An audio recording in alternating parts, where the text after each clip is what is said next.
Hamıya salam dostlar. Bugün məntiq dərsində aksiomun qismlərindən, yəqinlərin qismlərindən biri olan demək mütəvatir haqqında danışacağıq. Çalışacağıq bugün xülasə mütəvatir haqqında tanış olaq və əgər lazım olsa gələn dərsdə də mütəvatir haqqında geniş bəhs eləyəcəyik.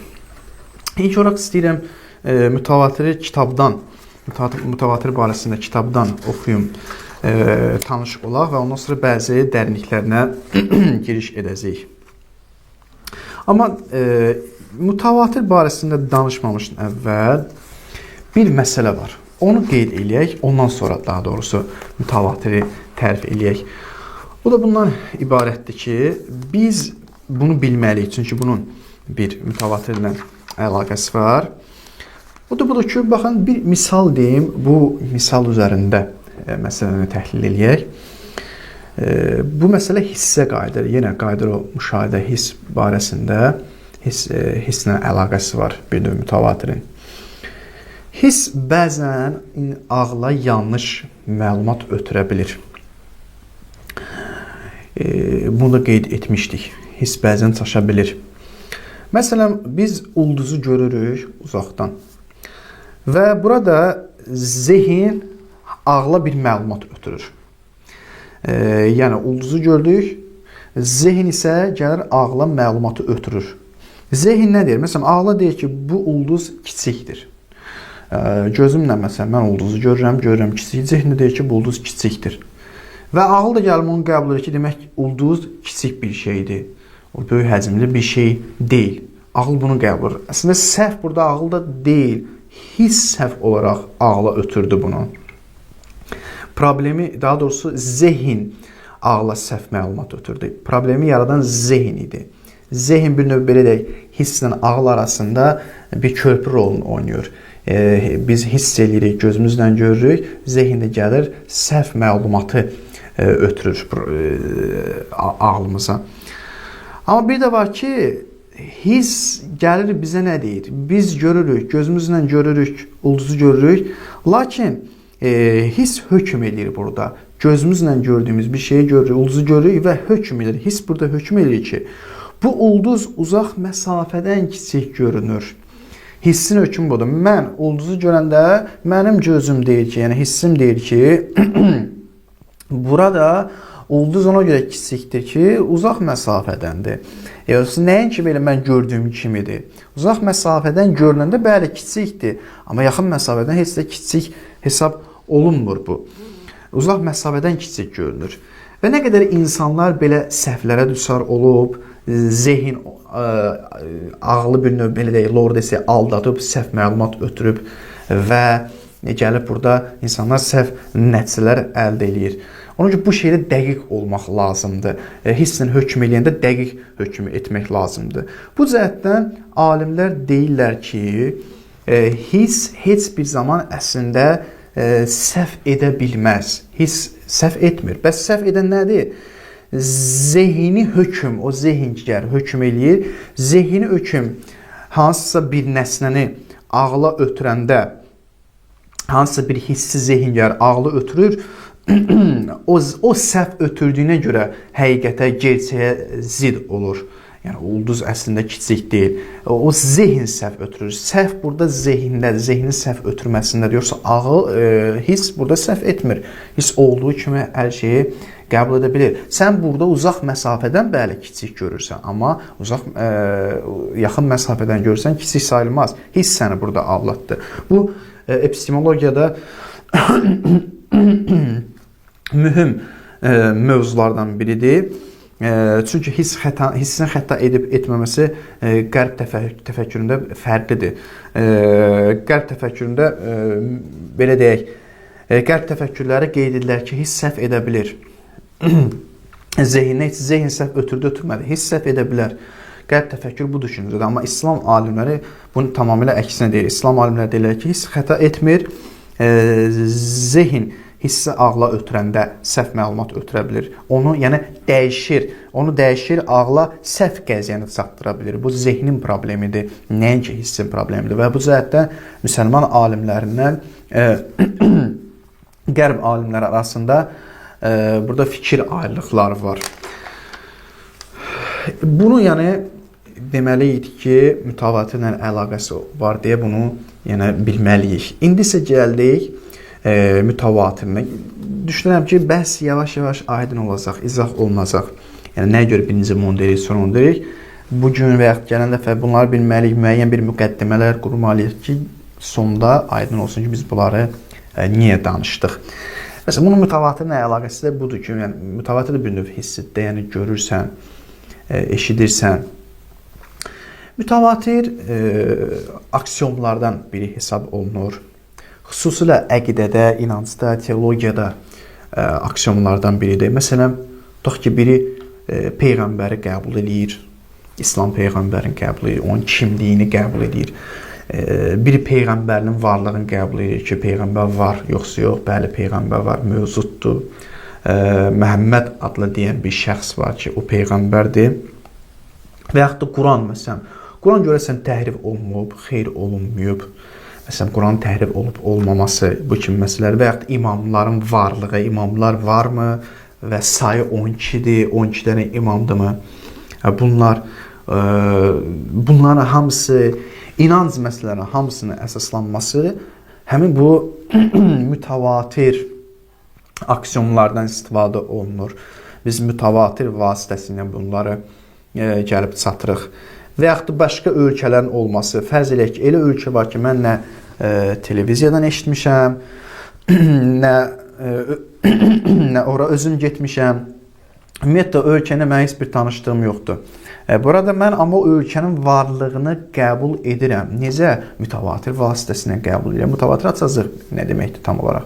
Mütəvatir var deyəm, mütəvatir aksiyon deyə bunlarla qəbul edirəm. Yəni, bunların hamısı mütəvatirlə isbat edilir. Mütəvatir vasitəsilə biz əldə olunur. Mütəvatir yəni nə? Mütəvatir budur ki, bir neçə nəfərin şəxsin nədənsə xəbər verməsi insanı yəqinə çatdırır. Məsələn, dediyimiz kimi, mən hansısa bir ölkəni görməmişəm. Ta ki, adlı bir dənə ölkə var, görməmişəm, nə televiziyada eşitmişəm. Amma məsələn, görürəm ki, milyonlarla insan və yaxud da yüzlərlə insan sayını deyəcəyik. Məsələn, yüzlərlə insan ora gedir, gəlir, nəql edir, danışır. Mən fikirləşirəm ki, bu doğrudur. Doğrudan da adlı bir ölkə var. Niyə? Çünki 100 nəfər gedib oranı görüb, mümkün deyil ki, 100 nəfər yığışsın bir yerə məni aldatmaq üçün bu oyunu qursun və yaxud da mümkün deyil 100 nəfər səhv etsin, 100 nəfər səhv görsün, 100 nəfər məsələn biz elə bil ki, başqa ölkədədir, amma tutaq ki, Azərbaycan hansısa bir şəhərinə gedib onu səhv başa düşüb. Yəni, mümkün deyil 100 nəfər də səhv eləsin səhv, biri eləyə bilər, ikisi eləyə bilər, amma da 100 nəfər yox və yaxud nə bilim, minlərlə insan yox, bu qədər insan səhv eləyə bilməz. Ona görə biz burada bu nəticə gəlib çatırıq ki, doğrudan da bu şey var. İnanc məsələsində elədir. Biz tarixə baxırıq, bizdən əvvəl əsrdə, ondan əvvəl əsrdə, əsr tarixi elə gedə-gedə biz baxırıq, əvvəlki nəslə baxırıq ki, görürük ki, hamısı Peyğəmbərin varlığını qəbul edib, ta gedib Peyğəmbərin dövrünə söykənər qədər bütün o nəsillər, əvvəlki nəsillər qəbul edib, nə qədər insanlar Peyğəmbərin varlığını qəbul edib, mümkün deyil ki, bu qədər insanlar yığışsın, bir dənə məni aldatmaq üçün və ya bir insan aldatmaq üçün yığışsın. Heç bu mümkün deyil. Nəsil bir-birini ola bilsin tanımasın, əvvəlki nəslin, iki nəslinin heç də bir əlaqəsi olmasın. Yəni, bu mümkün deyil belə bir yalan uydurulsun və yaxud mümkün deyil bu qədər insan səhvə düçar olsun, səhv başa düşsün və yaxud da Quran təhrif olması, tarixən bizə gəlib çatıb ki, Quran təhrif olunmuyor mütəvatir vasitəsilə. Bunlar hamısı mütəvatirlə isbat olunur. Bir insan səhv eləyə bilər, iki insan səhv eləyə bilər, amma milyonlarla insan necə səhv eləsin? Milyonlarla insan səhv gözləyir. Yəni, biri ola bilər ki, gözündən səhv görsün, səhv eşitsin, amma da milyonlarla insan yoxdur. Yəni, bu qədər olmaq, bu ağıldan kənar bir şey hesab olunur. Amma burada sual budur ki, əsas sual budur. Mütəvatir xüsusi yəqin, bizim bildiyimiz xüsusi yəqin, o yəqin ki, predikat subyektə nisbət verilir. Buna yəqin edirik ki, nisbət verilə bilər və ikinci yəqin budur ki, predikat subyektdən heç zaman ayrılmayacaq. Bu da ikinci yəqin və üçüncü, dördüncü elə bunlara qayıdır da onu izah etmirəm. Yəni, bu belə bir xüsusi yəqin ifadə edirmi? İnsanı yəqinə çatdırırmı? Bəli, bu təcrübə kimidir. Necə ki, təcrübə hökmləri dedik ki, insanı yəqinə çatdırır və onu izah edildikdə istəmə bura girim. Elə mütəvatir də eynilə təcrübə kimi insanı yəqinə çatdıra bilir. İnsana xüsusi yəqin belə deyək, insana xüsusi yəqin verir. İnsan xüsusi yəqinə çatır. Məsələn, burada da əlbəttə Muhammed Baqir Sədrlə Aristotel arasında fikir ayrılığı var. Ərəstu, yəni Aristotel, Ərəstu da bəzən deyilir, bizim dildə Aristoteldə düzdür. Aristotel deyir ki, mütəvatir insana xüsusi yəqinə çatdırır, amma o təcrübə dediyim kimi. Yəni necə? Bir nəfər gəlir mənə filan ölkədən xəbər verir ki, filan ölkə var. 2 nəfər də gəldi, 3 nəfər də gəldi, 100 nəfər gəlir xəbər verir ki, filan ölkədə filan ölkə var, filan ölkədə filan şey var, filan ev var, məsələn, qorxunc bir ev var və s. Bunlara xəbər verir və mənim ağlım mənə deyir ki, mümkün deyil bu qədər insan bir-birlərini tanımırlar, bir-birlərinə münasibət yoxdur, fərqli-fərqli insanlardır. Getsinlər onlar, məni yığışsınlar, hamısı birdə məni allatsınlar. Çünki fərqli-fərqli insanlardır, bir-birlərini heç tanımırlar. Ağıl bunun əksindir. Və ikinci məsələ budur ki, mümkün deyil ki, bunlar hamısı səhv görsün. Ölkəni səhv salsın. Ölkəni bizim hansısa bir şəhərimizlə məsələn səhv salsın. Yəni mümkün deyil bu. Bu qədər də səhv ola bilməz. Ona görə ağıl ümumi bir paradoks kimi, ilkin prinsiplər kimi hökm irəli sürür ki, burada yalan olması mümkün deyil və bu aksiyomdur. Necə ki, təcrübədə biz dedik ki, təsadüf mümkün deyil. Bu da eynilə burada bu qədər insanların yalan uydurması və bu qədər insanın səhvə düçar olması mümkün deyil. Amma təbii ki, Muhammed Baqir Sədri eyni təcrübədə olduğu kimi bunu əksindir, deyir, xeyr, kim deyir, mümkündür. Bəli, ağıl hardan ki, ümumiyyətlə sən hardan deyirsən ki, ağıl mümkün deyil ki, bu qədər insan yalandan yığışıb məni allatsınlar. Yəni bunu ağılla necə isbat edirsən? Buna necə gəlib sən çatdın? Bunun özü bir şeydir. Bunu da isbat eləməlisən. Elə o təcrübə olan şeydəki kimi də irad tuturdu. Hardan sən deyirsən ki, təsadüf çox ola bilməz, təsadüf daim olmaz. Bunun özün bir isbat eləməlisən. Sonra bunu ümumi qanun kimi sən qəbul etməlisən. Sən bunu isbat eləməlisən. Elə söz dedim, elə deyil ki, ağıl qəbul edir. Ağıl necə qəbul edir? Bunu isbat elə. Buna isbata ehtiyacı var bu. Bu sənin dediyin kimi paradoks kimi deyil. Bu paradoks başqa şeydir, bu başqa şeydir. Və burada da ona görə Muhammed Baqir Sədri deyir ki, xeyr, eynilə ehtimallar nəzəriyyəsi kimi. Yəni ehtimallar nəzəriyyəsinə əsasən söykənən induktiv əqli nəticəni biz başa düşürük ki, bu qədər insan, yəni düzdür, mümkündür. Milyonlarla insan mümkündür yığışsın, məni allatsın. Öz aralarında danışsın. Bəlkə onların tanışlığı var, sən elə bilsən onların tanışlığı yoxdur. Yəni bu mümkündür. Sadəcə olaraq necə olur? Yəni burada mən saylara baxıram. Görürəm 1 say artdı, 2 say artdı, 3 say artdı. Saylar artır və mənim istər-istəməz burada o şübhəm və yaxud da əks olan ehtimalım sıfırlanır. Belə sıfırlanır ki, bu da nə oldu elə bu da bunu tanıdı. Bu da yəni bu da getdi dedi ki, filan şəhər var. Bu da dedi filan şəhər var. Nə oldu elə bunlar hamısı? Yəni görürəm ki, saylar çoxaldıqca o mənim əks ehtimalım var ki, bunlar yığışıb bir yerə mənə yalan deyə bilər. O azlar ki, xeyr də bu qədər də yoxdur. Yəni bu qədər ehtimallar var. Nə oldu elə milyonlarla insan bir-birlərini tanımırlar və artdıqca artır və yaxud da belə deyək, yəni ola bilər bir insanlar yığışıb məni aldada bilər. Amma məsələn az bir sayda ola bilər, 10 nəfər ola bilər, 5 nəfər ola bilər, amma da milyon, 100 nəfər bunlar heç bir-birlərini tanımırlar, bir-birlərinə münasibətləri olsun və bu ehtimallar, yəni əks olan ehtimallar aradan gedir. Lakin burada bir mövzu var, o da bundan ibarətdir ki, burada biz bunu qeyd etməliyik. Görəsən, mütəvatir neçə nəfərdən ibarət olmalıdır ki, o gəlib aksiyoma çevrilə bilsin? Məsələn, 2 nəfərin deməyi mütəvatir sayılır, 3 nəfərin deməyi mütəvatir sayılır. Yəni, say mühümdür burada. Nə qədər say olmalıdır ki, biz deyək ki, bu mütəvatirdir və aksiyon mütəvatirdir? İstər Aristotel dediyi kimi, istər bu birisinin Muhammed Baqir Sədri dediyi yoluna fərq etmir. Yəni, say burada çox mühümdür. İslamda əsasən mütəvatir bəhsi orada müzakirə olunur. İslamda belə hədislər, məsələn, mütəvatir hədislər kimi qeyd olunur. İslamda müxtəlif say deyiblər. Əlbəttə bu say nə qədər tutarlıdır, tutarlı deyil, bunu qeyd eləyəcəyik. Bəzi alimlər deyirlər ki, 13 nəfər olmalıdır. Yəni 13 nəfər əgər bir məsələni qeyd edirsə, elə o mutavatirdir. O insanı yəqinət çatdırır və o aksiyondur. Yəni 13 nəfər mümkün deyil bir-birinə yığışsınlar, səni allatsınlar. Bəzilər deyiblər ki, xeyr, 313 nəfər olmalıdır və bununla gəlib əsaslandırıblar nəyə? Bədr döyüşünə. Tarixdə Bədr döyüşündə Peyğəmbərin qoşunu 313 nəfərdən idi və ona görə də burada da mütəvatirdə 313 nəfərdən ibarət olmalıdır.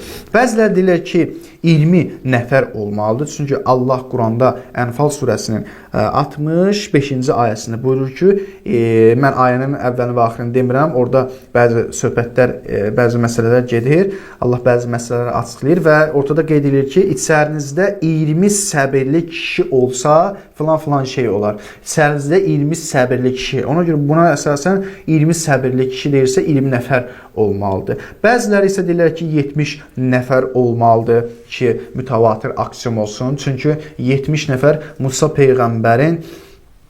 Peyğəmbər Allahla görüşə gedəndə özü ilə 70 nəfər aparmışdı. Yəni, müxtəlif saylara istinad edirlər Qurandan və yaxud da tarixdə baş vermiş hansısa hadisəyə görə. Lakin dostlar, qeyd edirlər ki, bunların heç bir əsası yoxdur. Yəni, mənasızdır. Biz nəyə görə? 313 nəfər olmalıdır Bədr döyüşünə görə. Bədr döyüşün mütəvatirdə aksiyon olmasına nə dəxli var? Bunun nə aidiyyəti var? Və yaxud da Allah Quranda deyir ki, 20 nəfər olsa, səbirli kişi olsa, filan şey olur. Axı, o filan şey olmağın bu mütəvatirlə nə dəxli var? Mütəvatir hara, bu hara? Allah onu mütəvatirdə, onu qeyd edib ki, mütəvatir aksiyon olmaq üçün 20 nəfər olmalıdır. Yəni, bu dəxlisiz olan bir istinaddır. Yəni, mənasızdır, məntiqi bir əsası yoxdur. Və yaxud Musa Peyğəmbər 70 nəfər, 70 nəfər yığıldı, o mütəvatir, orada mütəvatirə nə adiyyəti bir şey vardı? Mütəvatirə mi dəlalət edir? Xeyr, onun da heç bir əsası yoxdur. Yəni, bu kimi istinadların heç bir əsası yoxdur, bu sayıların əsası yoxdur. Bəs yaxşı, mütəvatirdən nə qədər adam olmalıdır? Nə qədər adam olmalı ki, insan yəqinət satsın? Bu əsas mövzudur. Qeyd edirlər ki, mütəvatir əsasən mütəvatirdə olan insanlar insanı yəqinət çatdıracaq qədər say olmalıdır. Ola bilsin ki, 10 nəfər bir insan yəqinət çatdırır, 10 nəfərin hansı şəhərin var olması barəsində söz deməsi insanı yəqinət çatdırır. Ola bilsin ki, bəzi insanları yəqinət çatdırmır. Yəni, say o qədər çox olmalıdır ki, insan aram olsun, rahat olsun. Məsələn, 3 nəfər yox. 3 nəfər mənə yəqinət çatdırmır. 5 nəfər yox. 13 nəfər yox. 13 nəfər olmuşsun ki, bir araya yığışdı, məni allatmaq üçün filan şəhərin varlığından gəlib mənə xəbər eləyirlər. Yəni, bu mümkündür. 13 nəfər yığışıb, məsələn, filan Peyğəmbərin varlığı barəsində danışırlar ki, belə bir Peyğəmbər, bəlkə uydurublar insanları allatmaq üçün, insanlara yalan xəbər verib, insanların yolunun azdırması üçün bunu ediblər. Yəni, 13 nəfər insanı yəqinət çatdırmır. Amma yəni, say o qədər çox olmalıdır ki, insan yəqinət çatsın. Müəyyən bir say yoxdur. 313, 13, 70, 20, yox, müəyyən bir say yoxdur. Bu ədəd bununla hesablanır ki, insan o ədədlə mütəvatirdə yəqinət çatır. Yəni, insan artıq rahatçılıqla deyə bilir ki, bunların bu qədər sayın yığışıb aldatması qeyri-mümkündür. İndi istər Aristotelin dediyinə əsasən, istər Muhammed Baqir Sədrin dediyinə əsasən, Aristotel əqli bir, paradoks kimi olan əqli bir məsələyə istinad eləyəcək, əqli bir hökmə istinad eləyəcək ki, deyəcək ki, bu qədər say, məsələn, mümkün deyil. Amma, məsələn, Muhammed Baqir Sədr deyəcək ki, məsələn, ehtimal, sadəcə burada ehtimal, nə qədər çox olsa, bir o qədər sən yəqinət satacaqsan. Nə qədər çox olsa, bir o qədər sənin ehtimalın artacaq və əks olan ehtimal və yaxud da şübhə aradan gələcək. Baxırsan, bir nəfər deyir, şübhə biraz azaldı. Yəni, az bir miqdarda, çox da insanı yəqinət çatdırmır. Bir nəfər səhv eləyə bilər. 2 nəfər dedi, azaldı. 3 nəfər dedi, azaldı. Ehtimallar induktiv əqlin nəticə ki, gəlib ehtimallar nəzəriyyəsinə söykənir. Ona söykəndikcə, ehtimal qalxdıqca əksdə olan, yəni əksi olan, belə deyək, əksdə olan ehtimal artıq düşür. Düşdükcə, çox olduqca, yəni ehtimal çoxaldıqca artıq əks olan ehtimal gəlib sıfırlanır və insan baxır ki, bu boyda sayın, bu qədər sayda indi Şəhid Sədr nəzəriyyəsinə görə deyirəm. Bu boyda sayda insanların yalan deməsi mümkün deyil. Bu boyda mən nəinki Muhammed Baqir Sədrin dilinə desək, mən nəinki Aristotelin dediyi kimi ümumi əqli deduksiya yoxdur burada. Sadəcə olaraq naqis olan induksiyada insanı gəlib burada ehtimallarla yəqinə çatdırması mümkündür.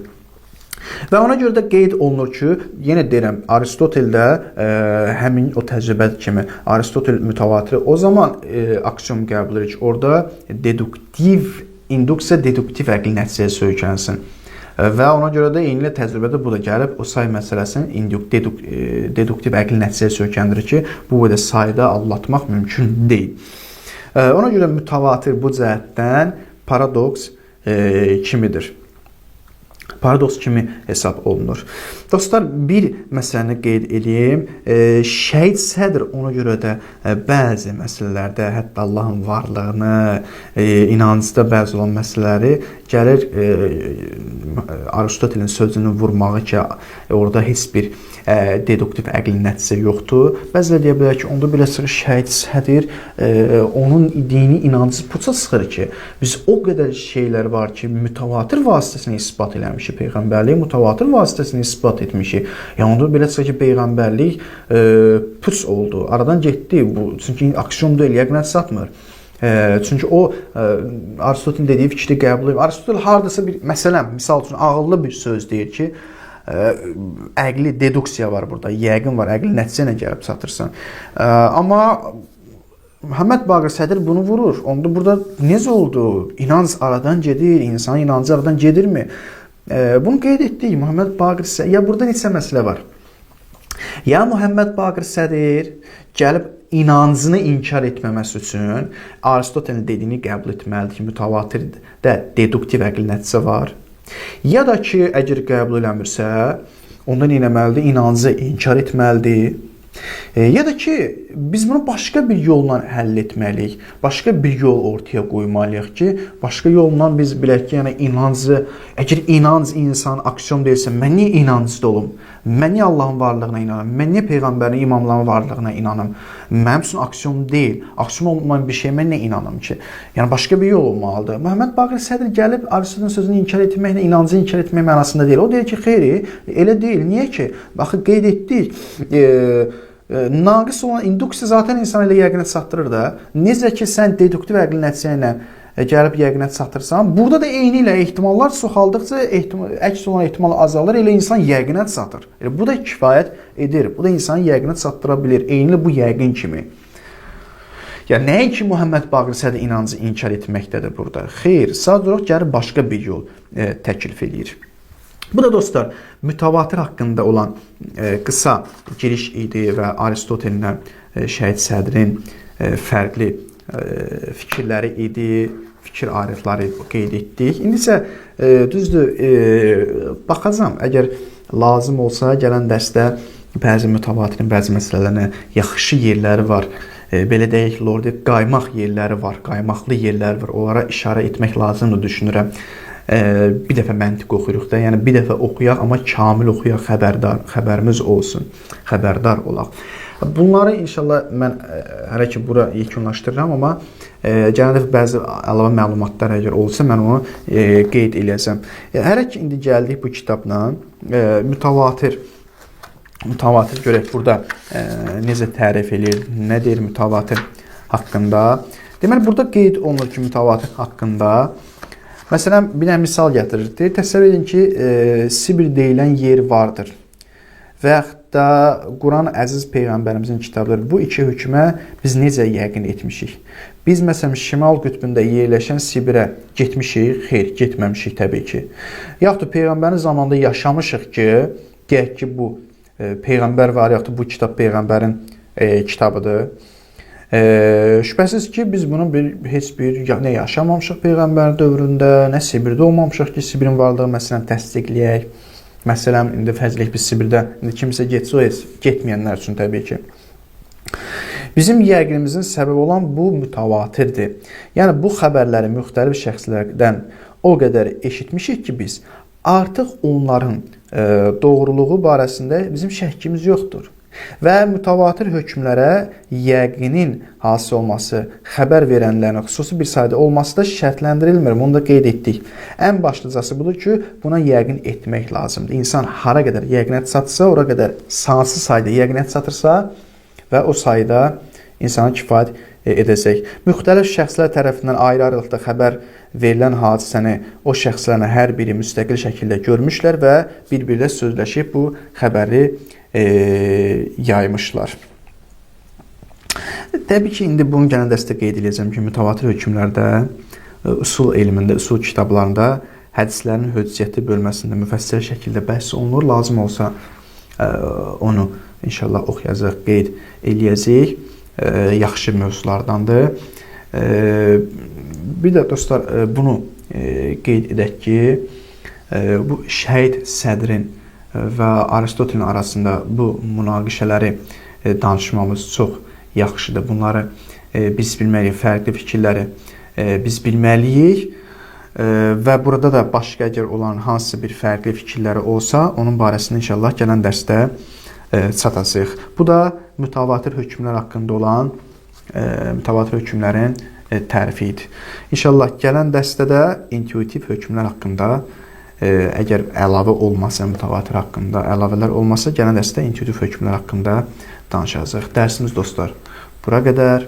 Sağ olun, salamat qalın. Elhamdülillah Rabbil aləmin.